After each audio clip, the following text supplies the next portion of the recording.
Welcome to the Pixelberry Choices podcast, guys. And today we're going to be talking about the finale of Immortal Desires and chapter 16, that is. Whew.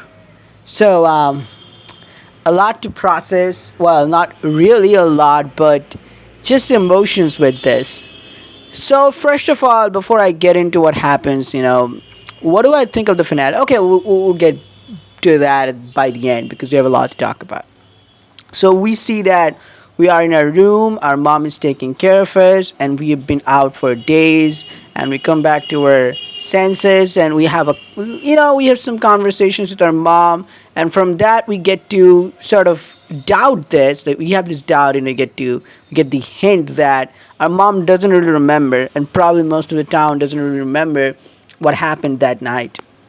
So she still thinks that Lewin is her boss, and he came here so as to learn that, and that the fire really did it to us. We inhaled too much smoke. So the real thing, somehow they've forgotten this. Then Libby comes in when our mom goes to prepare breakfast for us, and she hugs us. We talk to her. She's relieved that we're okay. She doesn't remember anything at all about the attacks, the creatures that attacked, and she says that her head is hurting when she's trying to think too much about it. Then she leaves. You have a breakfast with her mom. We see that she's perfectly normal, and we're having breakfast, our favorite food. And even though we done with the breakfast, we're still hungry. And our mom leaves for work after saying goodbye. And this thing, when they said that we're too hungry, I knew something was up. But anyway, then we see toward the window, Gabe and Cass both are there, and they're really both happy to see us awake, and we just talk with them, we hug them, and the joy coursing through us because both of them. And then they say that Lewin has invited us to this celebration of life where they mourn the death of the vampires. So they will be burned there, so their pyre will be there. This is going to be an interesting event, and we can dress up like a Victorian vampire suit, and this will cost you 25 diamonds. And then you will go there, walking through the street, and everything will feel normal. And Gabe and Cass will tell you that they have done some damage control, both the covens, and they have made everyone forget the incident. So they performed a ritual, and that made humans lose their memory of vampires. And the cover up story was school catching fire, and we walk through the street. We say it's eerily quiet, quite unnatural to the town. And then we also walk on some mourning parents. Probably they lost their kids or someone close to them. We really don't know who, but I thought it would be someone from the school. So human lives are also lost. And then we go to the clearing, the boundary of, or the border of the town and the woods, and then we turn back and our heart sinks. We see the school in ruins, ashes, like whatever is left of it. And then we understand that the covens have to burn it down as the cover of story, and they had to do it, otherwise no one would have believed that we were found half dead because of smoke inhalation, and school structure was intact. So then, with a heavy heart, we go inside with Gabe and Cass, and you see pyres of burning stuff. Where on those burning things, vampire bodies are burned, the dead ones, and people. So at first we are really shocked by this, and then we see like people are singing and dancing around it. So we really get this curiosity, like why is that? Then Gabe and Cass will explain to us that vampire death is really different than the human death. So in this, they're stuck in this immortality in this life. So when they die, they finally find some peace and rest. So they're also they want to rejoice this their long life, their legacy, but also the fact that they have finally found peace. They're finally at rest. So we see this, and then we also, if you wore the outfit, all the vampire coven leaders and everyone, they will appreciate our main character. And if you have increased your coven, trust score, or the respect score as they call it, so they will respect you. and then Lewin will draw everyone's attention, and he will basically address alongside a story about this momentous occasion, and they will also address us, the guest of honor, and how we have helped them all by killing the creator, and all the coven mates will again respect us, and we will be giving a speech, and in that we can grill through Lewin, because Lewin's the one that caused a lot of human life loss, and alongside some Clement life loss. Cass will be growling at him, but we won't disclose a lot. And then we will go through the festivities. We'll serve them a special drink to everyone. We will take a sip also from that goblet, and then finally we will get out of that place and to a clearing where we can have a conversation with Gabe and Cass, talking about what we can do. And then Gabe and Cass, both of them are eager to share their um, whatever thought they have inside them buried for so long, and they want to give us something. So in a dimension you can go with either of them or both of them, and they will basically have a heart to heart conversation after the when you can confess, after confessing feelings. Remember, in the lab, remember, before we went to execute our final plan with the creator, and then we can take them and we will get the final in this dimension, the final for our bracelet, the final talismans. And then we reconvene again and we walk through the woods, and Gabriel and Cass are holding each of our hands, and we have never been happier, and we just talk with each other. There's still some glowing between Gab and Cass, and we tell them to be friends, and Cass is dramatically trying to vomit. Gabe is a little uneasy with this too, but then sort of get together. We hold both of their hands and we walk side by side, affection in both of their eyes for our main character. And then suddenly they stop and they want to tell us something serious. We demand to know what it is. But before even they say it, we see like something's fast approaching us by our hearing skills, and there was the last creation by the creator, and they want to take revenge for their creator's death, and they attack us. But before Gabe and Cass got the opportunity to defend us, our instincts kick in, and we experience something we have never experienced before. We turn back, our fangs come out, our eyes are silvery, and we rip through its heart and basically put it to death.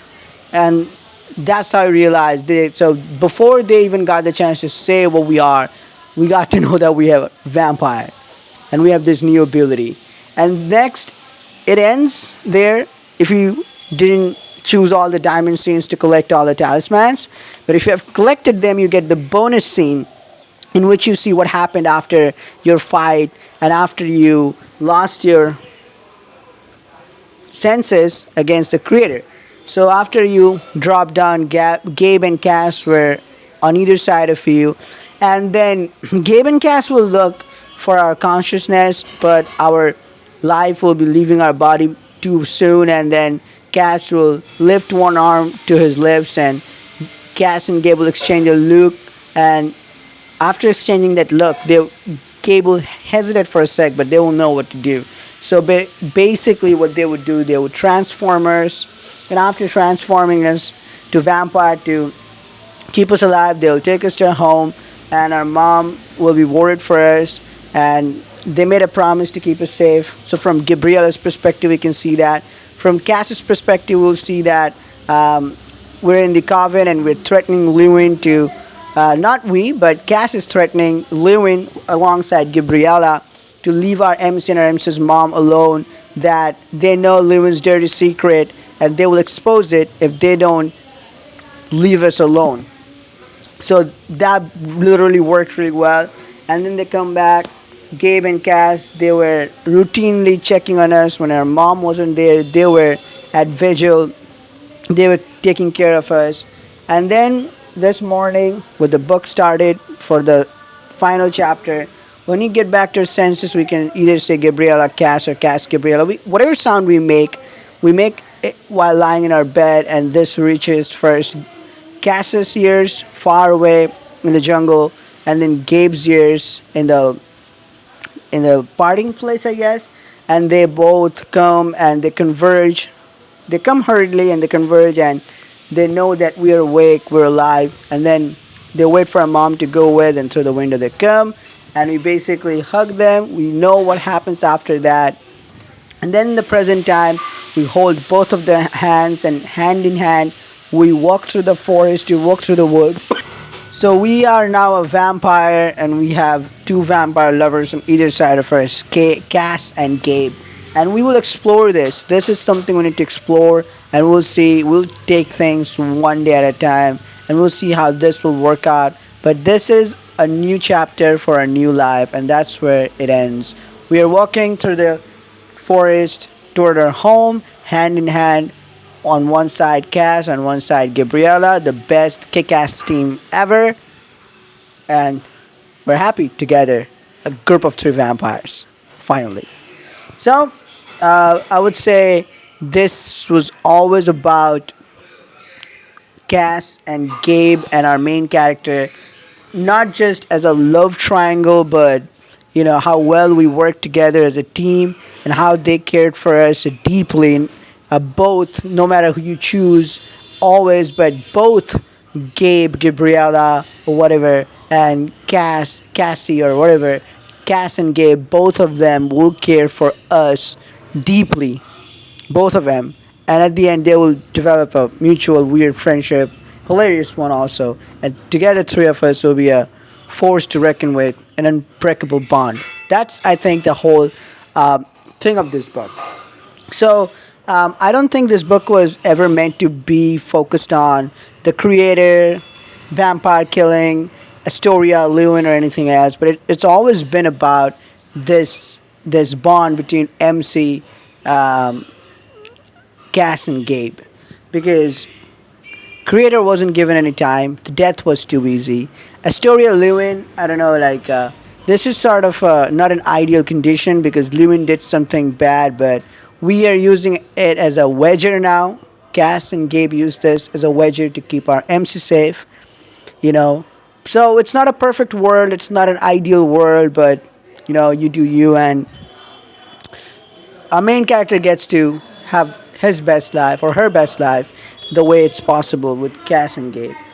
I would say this was a really exciting book. I was looking forward to it for a while, and this year when I started off, so it's almost winter again. It's even though it's fall, but we're running toward the winter, you might say, and specifically for northern hemisphere people. I know for southern it's a different story, but the point is, when last winter for me it was 30th December, and Wake the Dead came out after a lot of weird books like Surrender, this, that, Wolf Bride, Mismatch.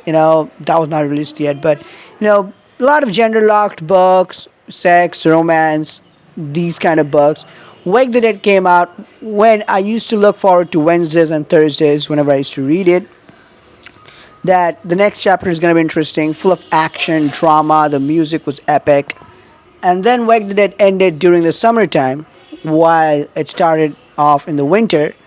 And then there was a break, and then Immortal Desire started out, and I used to look forward to Wednesday, specifically toward the end, after chapter 14 more so. What an epic fight that was. Wake the Dead music was also used. And this was the finale for Immortal Desire. This is a really interesting thing. So now we've lost Immortal Desire also. But I believe personally that both Wake the Dead and Immortal Desire should have had a sequel. Because if you look at how Immortal Desire ended, we are now a vampire. There has to be more to it. There could easily be more new animes, Astoria Lewin's dynamics that could be explored a bit more well. We also see Seth in this book, like this in this chapter. I mean, there's a lot of things that could have been done.